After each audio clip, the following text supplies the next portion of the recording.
मैं सबसे पहले इस चुनावी जनसभा में उपस्थित हमारे गठबंधन के सभी साथियों को बहुत बहुत धन्यवाद और बधाई देना चाहता हूं। ये चुनाव 2024 का चुनाव और इस जगह पर दिखाई दे रहा है कि ऐतिहासिक वोटों से दानिश अली जीत करके जा रहे हैं। इधर पहले चरण का चुनाव हमने आपने सबने देखा और मैंने हर कार्यक्रम में हर सभा में ये कहा कि इस बार पश्चिम की हवा जो चलेगी वो भारतीय जनता पार्टी का न केवल उत्तर प्रदेश बल्कि देश में सफाया करेगी। और कल ही जनता ने भारतीय जनता पार्टी को पहले चरण में ही पलट दिया।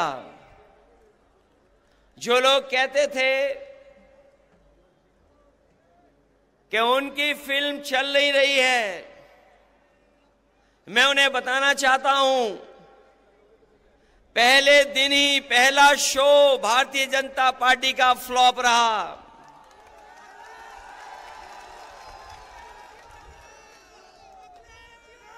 उनकी झूठी कहानी कोई सुनना नहीं चाहता। उनके घिसे पिटे डायलॉग अब जनता के बीच में चल नहीं रहे।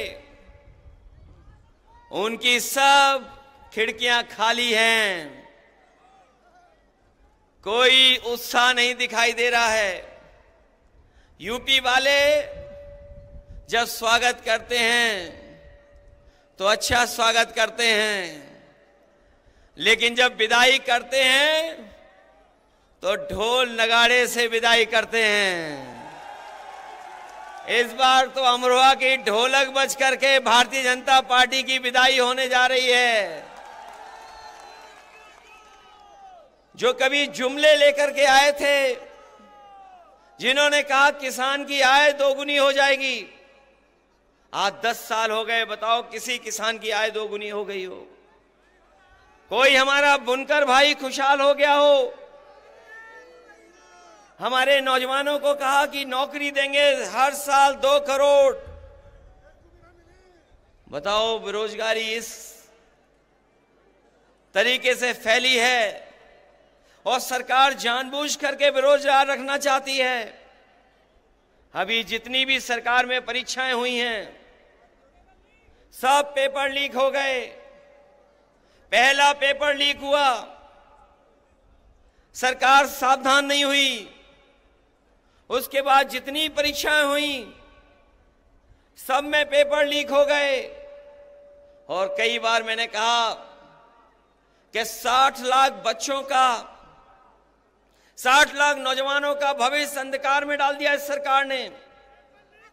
और अगर किसान नाराज हैं, अगर हमारा नौजवान भी नाराज है, और अगर 60 लाख बच्चों के परिवार का इन्होंने भविष्य छीना है, तो केवल अगर हम 60 लाख के परिवार के लोगों की नाराजगी को गिन लें, अगर एक परिवार में 3 लोग इस सरकार से नाराज हैं, तो 60 लाख बच्चों का पेपर लीक किया इन्होंने। अगर 60 लाख का गुणा हम 3 से करें तो 1 करोड़ 80 लाख बनता है। और 1 करोड़ 80 लाख अगर हम 80 लोकसभाओं से भाग दे दें तो बताओ 2,25,000 वोट कम हो रहा है हर लोकसभा में, क्या नहीं कम हो रहा है? और जिस तरीके से खुल करके बहुत सारे परंपरागत वोट जो बीजेपी को मिला करता था वो खुल करके विरोध कर रहे हैं। हर लोकसभा में पंचायत हो रही है। ऐसे परंपरागत वोट जो भारतीय जनता पार्टी के खिलाफ खड़े हो गए हैं, मैं उनकी राजनीतिक चेतना को धन्यवाद और बधाई देता हूं कि वो भारतीय जनता पार्टी को हराने के लिए अपना पंचायत कर करके फैसला ले रहे हैं। मैं उनको बधाई देता हूं। ये जो जुमले दिए थे वो गारंटी दे रहे हैं। इन्होंने कभी कोरोना भगाने के लिए ताली और थाली बजवाई थी। ये गारंटी नहीं, ये घंटी है इनकी। हमें इनकी गारंटी नहीं चाहिए। हमें बाबा साहब भीमराव अम्बेडकर जी ने जो संविधान में हमें गारंटी दी है, वो संविधान की गारंटी चाहिए। और वो संविधान की गारंटी ही आपको अधिकार दिलाएगी। संविधान की गारंटी ही हमें आपको सम्मान दिलाएगी। इसलिए 2024 का चुनाव हमारे आपके भविष्य का तो है ही है, लेकिन आने वाली पीढ़ी के भविष्य का भी चुनाव है।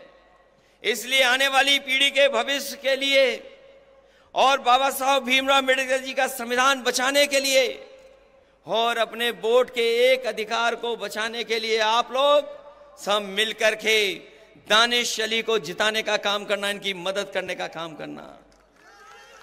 बताओ, मदद करेंगे आप लोग?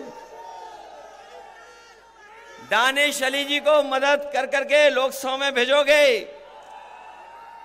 हमारे विधायक ये कह रहे थे, महबूब अली जी ने बहुत काम किया है, सड़कें बनवाई, पुल बनवाए, फ्लाईओवर बनवाए, एम्बुलेंस चलवाई, पुलिस के लिए गाड़ी चलवाई, सरकार में बहुत काम हुए हैं, सड़कें बनी और ये स्टेडियम भी बना। काम में कोई मुकाबला नहीं है। लेकिन अगर यहाँ के लोग ठान लेंगे तो पहले बहुत वोटों से जिताया था, बहुत वोटों से जिताया था। यही विधानसभा अगर मन बना लेगी तो 1 लाख वोट से जिता करके भेजेगी। हमारे मंत्री जी थोड़ी कंजूसी करते हैं, इन्हें कंजूसी छोड़ देनी चाहिए। इसलिए साथियों, हम आपसे विशेष समय पर अपील करने आए हैं।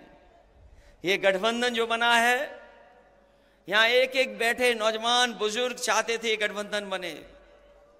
कोई कहता था खुल करके, कोई दिली दिल सोचता था कि गठबंधन हो जाए। आप मनी मन सोचते थे कि गठबंधन हो जाए। हम लोगों ने बड़े मन से गठबंधन किया है। इसलिए मैं अपने सभी साथियों से कह रहा हूं कि गठबंधन का प्रत्याशी ऐतिहासिक वोट से जीत करके जाए।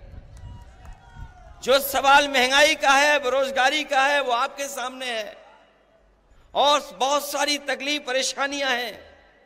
उत्तर प्रदेश और दिल्ली की सरकार ने मिलकर के उत्तर प्रदेश के साथ भेदभाव किया है और इस भेदभाव को मिटाने के लिए और अपने मान सम्मान के लिए और संविधान बचाने के लिए आप लोग वोट कर देना। और दानिश अली जी को, जो कांग्रेस के प्रत्याशी हैं, इनके चुनाव चिन्ह हाथ पर एक एक वोट दे करके इन्हें लोकसभा में भेज देना। यही मैं कहने आया हूं। आप सबका बहुत बहुत आभारी हूं। अपने नेताओं का भी धन्यवाद, कांग्रेस और तमाम दल के लोग हैं उन सबका बहुत बहुत धन्यवाद। इस उम्मीद और इस भरोसे के साथ कि जब अगली बार लोकसभा में जाएंगे तो दानिश अली जी वहां दिखाई देंगे और आपकी आवाज को लोकसभा में बैठ करके बुलंद करने का काम करेंगे। बहुत बहुत धन्यवाद आपका।